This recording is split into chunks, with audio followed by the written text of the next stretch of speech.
পবিত্র ভাষা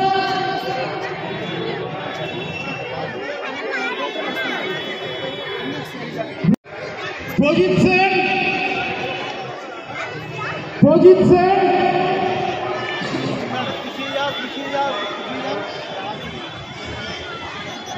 প্রজিত সেন পিয়াস চক্রবর্তী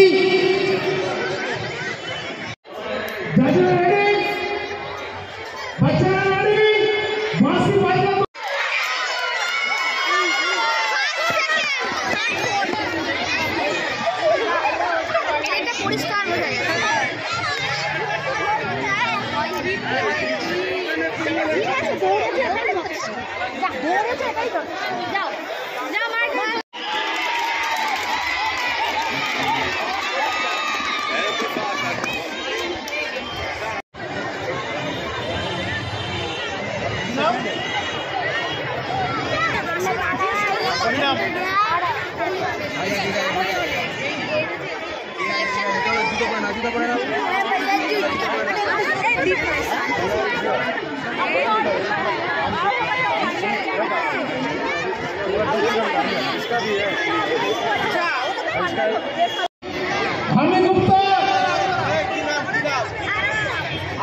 हमें गुप्ता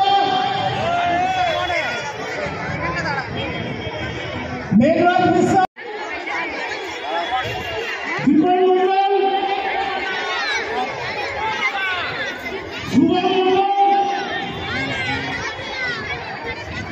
शुभम मंडल से रणदीप सरकार दीपेश मंडल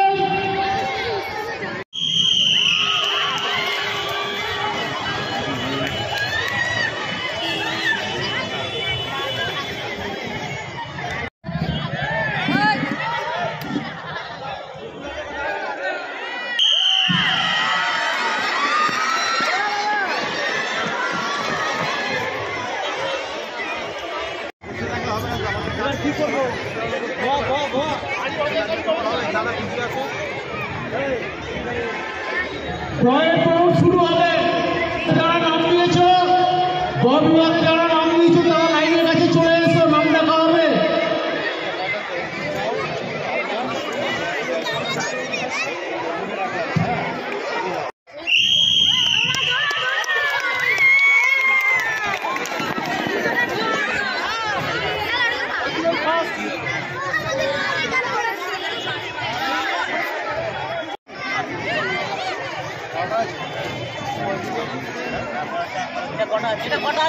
কটা আছে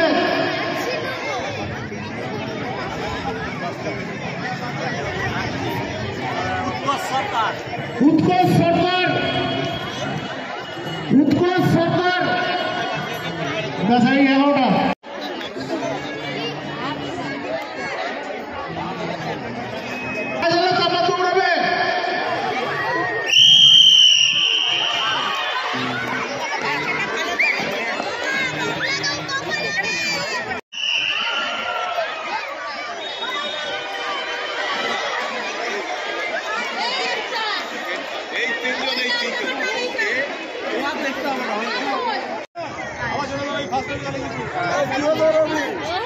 আবার হবে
আমাদের তো 12 মাসে 13 পার্বণ।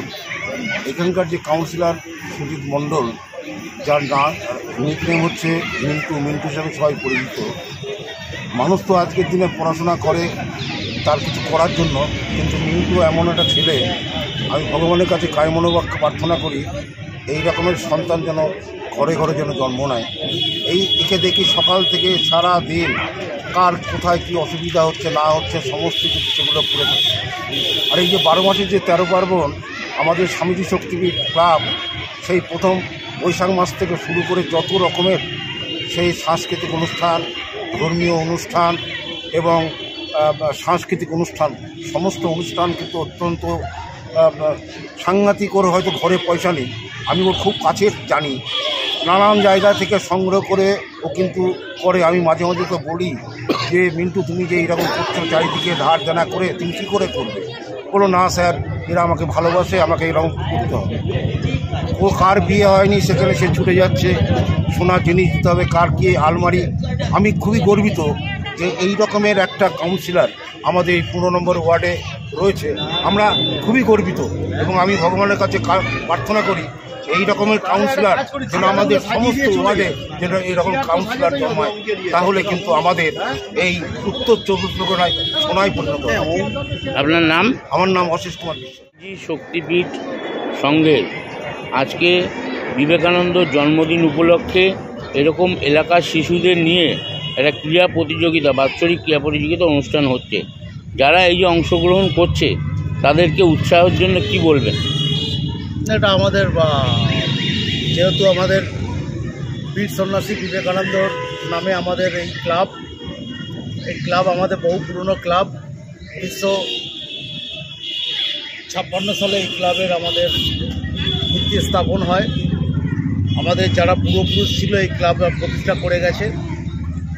আমরা এই 12 তারিখ বিভিন্ন প্রোগ্রামের মধ্য দিয়ে আমরা স্বামী বিবেকানন্দের জন্মদিনটা উদযাপন করি। এবার আমাদের 2009 সাল থেকে এলাকার বাচ্চাদের নিয়ে আমাদের ক্রীড়া প্রতিযোগিতা করা হয় এবং এলাকার মায়া বোনেদের নিয়ে মিউজিক্যাল চেয়ার, হাঁড়ি ভাঙা, যেমন খুশি সাজো, সেটা চলে। রাত 9টা-10টা পর্যন্ত আমাদের এই প্রোগ্রাম চলে। আমাদের ক্লাবের কম বেশি 250 সদস্য আছে। প্রত্যেককে আমাদের এখানে উপস্থিত হয়, সবাই মিলে থেকে করা হয়। প্রায় 300-350 মতো বাচ্চা আমাদের এই প্রতিযোগিতায় নাম দেয়। সকাল 7টা থেকে কফি, বিস্কুটের, কেকের মধ্য দিয়ে এবং দুপুরে লাঞ্চের ব্যবস্থার মধ্যে দিয়ে আমাদের এই প্রতিযোগিতা প্রায় সারাদিনই মাঠের মধ্যে এলাকার মানুষ, সমস্ত বাচ্চা কাচ্চারা আমাদের এখানে উপস্থিত হয়ে অতি সমারোহের সহিত আমরা এই স্বামী বিবেকানন্দের জন্মদিনটা পালন করি। আপনি যেমন একটা জনপ্রতিনিধি হিসেবে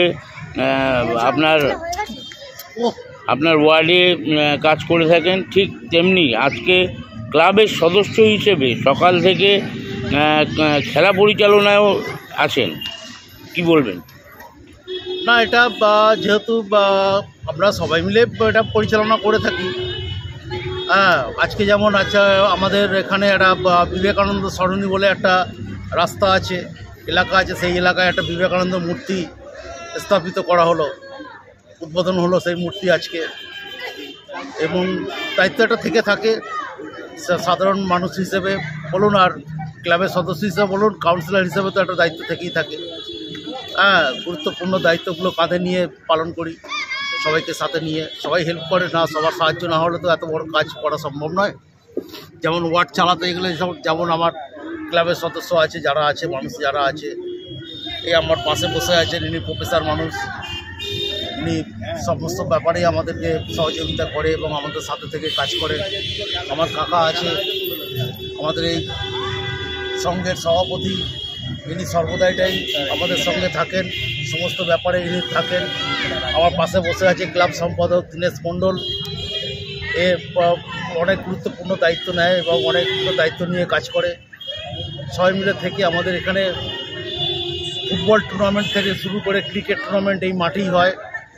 এবার আমরা ক্রিকেট টুর্নামেন্টটা আমরা হয়তো 23শে জানুয়ারি কি এর মধ্যে আমরা করবো, এরকম একটা চিন্তা ভাবনা নিয়েছি। হ্যাঁ, সবাই মিলে থেকে কাজ করতে হবে, মানুষের জন্য কাজ করা তো ভালো লাগে। আজকালকার দেখা গেছে যে বাচ্চারা বা শিশুরা মোবাইলে একটা আসক্ত, যে এটা মাঠ ভুলে গেছে। সেখানে দাঁড়িয়ে আজকে এমন একটা দিনে স্মরণীয় মহাবীর স্বামীজি বিবেকানন্দের জন্মতিথি উপলক্ষে আজকে তাদের মাঠে এনে একটা ক্রীড়া প্রতিযোগিতার ব্যবস্থা করেছেন। না, আমাদের এই মাঠে খেলা হয়, ফুটবল খেলা হয়, ক্রিকেট খেলা হয়। হ্যাঁ, মাঠ বলতে তো আমাদের এই এলাকার মধ্যে একটাই আমাদের স্বামীজি শক্তিপীঠ মাঠটা আছে। আমরা চেষ্টা করি এখনকার জেনারেশন, যেমন আমরা যেভাবে কাটিয়েছি, এখনকার জেনারেশন সত্যি কথা মোবাইলে আসক্ত হয়ে যাচ্ছে। তাদেরকে মাঠমুখী করা, খেলা থেকে আগ্রহী করার জন্য আমাদের ক্লাব সর্বদাই চেষ্টা করে থাকি। কোনো সময় কি বাচ্চাদের খেলা দেখে আপনার সেই শৈশব দিনের কথা মনে পড়ছে? অবশ্যই, ছোটোবেলায় আমরা হয়তো স্কুল পড়াশোনা কম করতাম, খেলাটাই বেশি করতাম। মানে মাঠেই আমাদের সময় কেটে যেত। স্কুল টাইমটা কখন ছুটির ঘন্টা পড়বে এই নিয়ে চিন্তা হতো, ব্যাস জামা প্যান্টটা খুলে ফুটবল নিয়ে মাঠে নেমে পড়লাম। তেমন ক্রিকেট, তেমন সাঁতার সেদিন আর নেই। এখন পুকুরও নেই, মাঠও নেই, খেলাধুলো সব কংক্রিটের জঙ্গলে অনেক কিছু হারিয়ে যেতে চলেছে। আমাদের এই ক্ষুদ্র একটা মাঠ আছে এলাকার বাচ্চাদের, যাতে শারীরিক পরিকাঠামো, শারীরিক গঠন যাতে ঠিক থাকে, সেই খেলাধুলোর মধ্যে দিয়ে চেষ্টা করা হয় আমাদের ক্লাব থেকে। শিশুদের সাথে অভিভাবকদেরও একটা ভালো উপস্থিতি লক্ষ্য করা গেছে। উৎসাহ আছে তাদের। আপনার ছেলেরা এখন তো মাঠ করা খুব কম হয়ে গেছে, তাদের মাঠের মধ্যে ছেলেরা খেললে, তাদের বাচ্চারা খেললে অভিভাবকদের একটা উৎসাহ থেকে থাকে। তারাও আসে এই বাচ্চাদের তাদের বাচ্চাদের খেলা দেখার জন্য, তাদের ভালো লাগে। এবং দুপুরবেলা আমরা একসঙ্গে এই লাঞ্চের যে ব্যবস্থা করেছি, একসঙ্গে আমরা লাঞ্চ করা হয়। এটা একটা পিকনিক টাইপের, মানে একটা পিকনিকের মতো একটা পর্যায়ে চলে যাচ্ছে। ধন্যবাদ।